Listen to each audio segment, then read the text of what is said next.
बेटे और बेटियों, मध्य प्रदेश में आज कई महीनों बाद कोविड के 30 नए प्रकरण मिले हैं। कल अपने पूरे देश में भी 7,495 पॉजिटिव प्रकरण पूरे देश में आए हैं। और एक बात जो मन में चिंता पैदा करती है, महाराष्ट्र, गुजरात और दिल्ली तीनों राज्यों में पिछले एक सप्ताह से पॉजिटिव केसों में लगातार वृद्धि हो रही है, लगातार बढ़ोतरी हो रही है। कल महाराष्ट्र में 1201, गुजरात में 91 और दिल्ली में 125 प्रकरण आए हैं। हम सब जानते हैं इन राज्यों से मध्य प्रदेश में आना जाना लगातार बना रहता है और पूर्व के अनुभव भी हमें ये बताते हैं कि पिछली बार भी महाराष्ट्र में पॉजिटिव केस बढ़ना शुरू हुए, गुजरात में बढ़े और उसके बाद मध्य प्रदेश में लगातार पहली हो या बाद में दूसरी लहर आई। और दूसरी लहर में जो कष्ट हमने भुगते हैं वो हम कभी भूल नहीं सकते। अगर पुरानी दोनों लहरों को भी देखा जाए, पहली हो या दूसरी हो, प्रारंभ इंदौर भोपाल से ही हुई और अभी इंदौर तथा भोपाल में प्रकरण बढ़ के लगभग साप्ताहिक प्रकरण नवंबर महीने की तुलना में दिसंबर में 3 गुने हो गए हैं।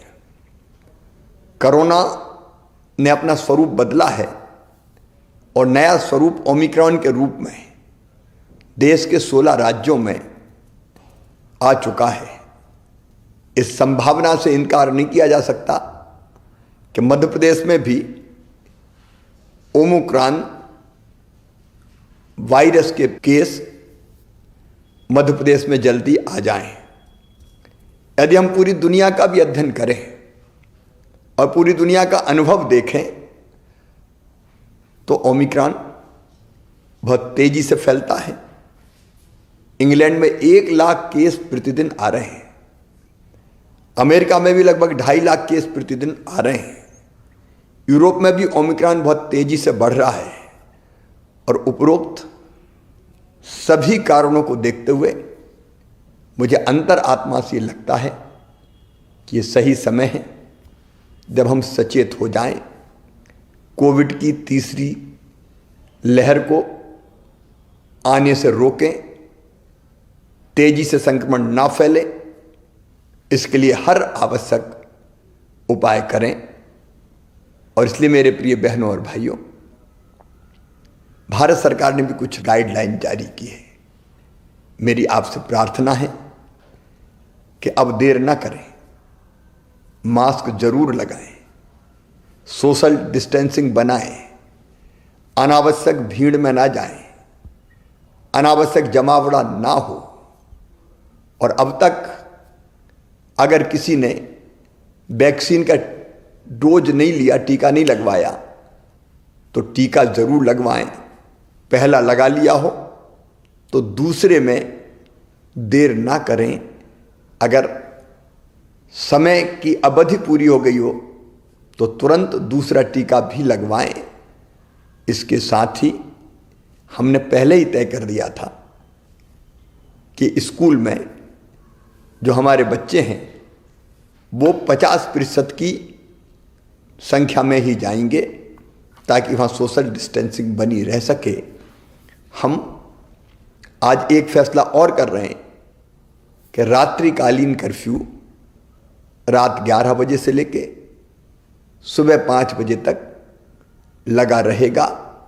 अगर आवश्यकता पड़ी तो कुछ और उपाय हम जरूर करेंगे। और हाँ, अगर कोविड का कोई पॉजिटिव केस आता है तो घर में अगर पर्याप्त स्थान है तो घर में उसको आइसोलेट करके इलाज करेंगे और नहीं तो हर हालत में उनको हमको अस्पताल में ही भर्ती कराना चाहिए ताकि परिजन वायरस के संक्रमण से बच सकें। सावधान रहना है, याद रखना सावधानी में ही सुरक्षा है। मेरी प्रार्थना है आप सब सहयोग करें ताकि तीसरी लहर के संकट से हम अपने प्रदेश को बचा पाएं और अपनी जनता की जिंदगी की सुरक्षा कर पाएं। ये आप सबके सहयोग से ही होगा। बहुत बहुत